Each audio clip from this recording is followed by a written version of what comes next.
So in today's video, I'm going to discuss about why is the US the #1 country in terms of research. And this is something you can see if you look at the Nobel Prizes and such situations. And essentially, you will notice that many of the people who get these prizes may actually be from different countries who have migrated to the US, and maybe they have done their master's and PhD degree in that country, and then they have gone on to get these spectacular awards because of their lasting contribution. So the hypothesis I have for this issue is that the GRE plays a big role in the success of the graduate education system in the United States, and the GRE is a very good barometer in terms of capturing the capability of research as far as graduate students are concerned. And let us see the reasons for this particular situation. So let's look at the GRE. The GRE essentially measures skills in verbal and quantitative domains which are developed through the entire span of college study, that is your bachelor's degree program as well as your 12 years of high school. And if we look at research also requires two basic skills, essentially verbal skills as far as the English language is concerned, and quantitative skills in basic mathematics, probability and statistics, and some of these areas. So the reason for this is that the publications are typically conducted in the English language, and if you are doing your publications in some other language such as Chinese or German or Russian, then you are at a handicap relative to people who are very well versed with the English language. So it is not sufficient to just have the concepts, but you also need to publish these concepts in journals, and you need to publish these concepts repeatedly, grow them, maybe write book chapters, write books, present papers in conferences and so on, to really make sure that your concepts are widespread in the field and that they have been propagated throughout the world. So I will advance the concept of multiplicative skills in terms of GRE. So essentially, if we look at the verbal and quantitative skill, and let us rank these skills in terms of a scale of 0 to 1. So if we look at verbal score and we then normalize it within a span of 0 to 1, and similarly we take the quantitative score and we normalize it between 0 to 1. And now let's multiply it. So let's say a situation where a person has got a perfect score in verbal and a perfect score in quantitative. So we can say he has got 1 in verbal, 1 in quantitative, and now we are multiplying it. So you get 1 into 1 is 1. And so this is a perfect candidate with perfect GRE scores. Now what happens in most cases is that a person may do well in one of these scores and not so well in the second score. So let's say a person gets 1 in quantitative and 0.5 in verbal. Now if you multiply these two, 0.5 into 1, you get 0.5. So essentially this person's total score as far as research output is concerned has been dragged down severely by his low performance in the verbal section. Similarly, we take a person who has got a 1 in verbal and a 0.5 in quantitative. Then again this person's multiplicative score is 1 into 0.5, that is 0.5. So this person is dragged down by a low quantitative score.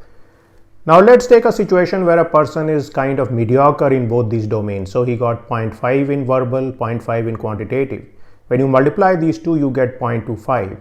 So essentially this person's mediocrity has been further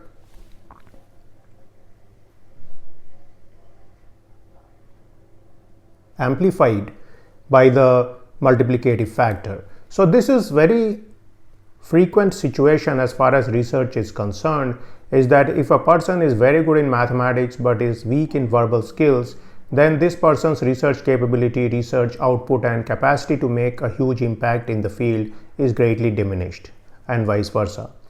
So now let's look at the situation in two of the domains we are familiar with. So let's first look at science and technology.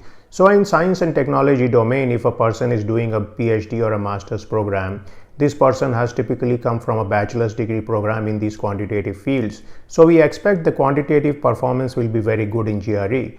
and the verbal performance may not be so good. But the presence of the GRE exam means that this person will put in a lot of effort in improving the verbal score. Maybe he will go through the plethora of guides in the field. He will look at the various reading situations. He may read fiction and non-fiction to enhance his language skills. He may go through vocabulary books and so on. And in the process, the person will actually greatly improve his research skills for the MS and PhD program in science and technology. Now let's flip this situation and look at people from humanities and social sciences. So in this kind of situation, a person may be very good in verbal skills. So this is often the case that when people are in humanities and social sciences, they read a lot of fiction and non-fiction, and therefore their verbal skills develop substantially. They also have a high degree of vocabulary because they have to deal with words all the time. And so it is expected that they may get good verbal scores. But then this person is also forced to study the mathematics, which he may have forgotten in his high school and even beyond, and then come up to date with this mathematics to do well in the GRE quantitative section. So again, this will make this person much more capable in terms of research in the humanities and social sciences, because there is an increasing use of mathematics in these disciplines, especially if you look at finance or psychology or sociology and so on. You have all kind of complex mathematics being used in some of these situations. So you have instances where topology is used in finance and so on. And you will see that a large number of Nobel Prizes are in the humanities type of discipline or social sciences. So again, here the increasing mathematization will help people in terms of research and in terms of making high impact publication. So this is a concept which you can start seeing very clearly. Now let us go back and see why this particular combination of verbal and quantitative skill is important for research. So again, let us go back and see what the masters and PhD students actually do. Essentially, they start with a literature survey. So a literature survey essentially involves reading all the papers in the field and then going through them, summarizing them, paraphrasing them and so on, and then figuring out what is the research problem you are going to do. So this is really an exercise in the domain knowledge in the field as well as the language. So again, as I mentioned before, the language we are dealing with here is the language you are giving GRE in. So that is something to keep in mind. The second aspect is the simulations, the experiments, the mathematics and all which are required in terms of getting results in your research. And again, these things would benefit greatly by a good background in mathematics. And this is not only true for the engineering and science student, but also true for the students in social sciences and humanities.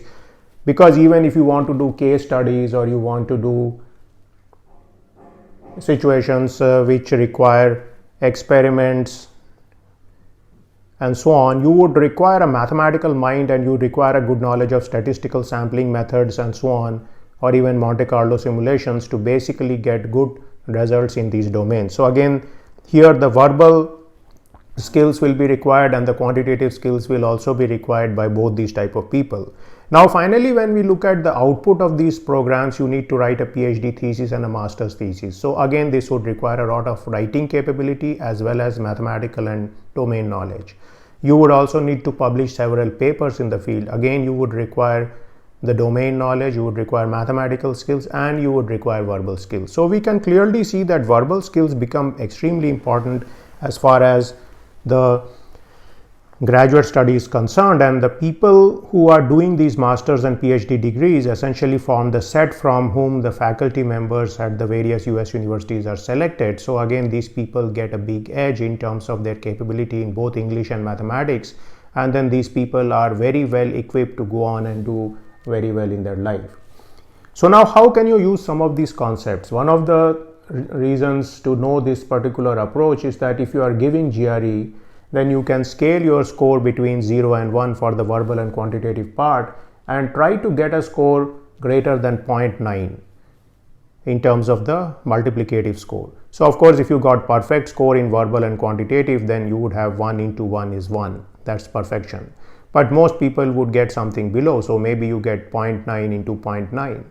And that comes down somewhere below from here. So try to aim for scores which are as high as possible and make sure that you have a balance between both these aspects, because as I mentioned before, if you are extremely good in mathematics but very poor in verbal skills, then You may be very well suited for computer programming in some software company, but you will not do very well in terms of publishing papers and writing books and so on, or even making high impact presentations for that matter. Similarly, if we flip it for humanities and social sciences discipline, a high level of mathematical sophistication is required in many of the social sciences discipline if you want to make contribution to the top level of the fashionable research in the field, and this is something to keep in mind. Now, of course, this is something which people who are applying to US are familiar with, but even if you are not applying to US university and you are studying somewhere else and you are a master's or PhD student, it is a good idea to look at the GRE exam, to give some sample tests, to go through the plethora of GRE guides and try to enhance your skills. So at least giving the exam once will tell you where you stand in terms of this particular metric which I have set out from 0 to 1 in verbal and quantitative, and you will exactly know what are the aspects of your basic training which you need to improve to succeed as a researcher. And one more thing to keep in mind is this is especially important for foreign students, because for foreign students or for students for whom English is not the native language, the GRE actually helps them master the English language in terms of various aspects of writing. And writing is the core aspect which is required in technical fields as well as in scholarly fields.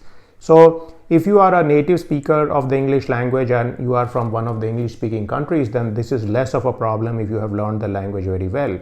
But certainly if you are a non-native speaker of the English language, going through preparation for an exam like the GRE in terms of vocabulary, in terms of sentence completion, reading comprehension and so on, will greatly enhance your capability to do research. So this is something to keep in mind. So again, these were some concepts I had for you today, and it is an hypothesis which I have created, and I have found that this hypothesis is very true from various people whom I have seen in terms of research success stories.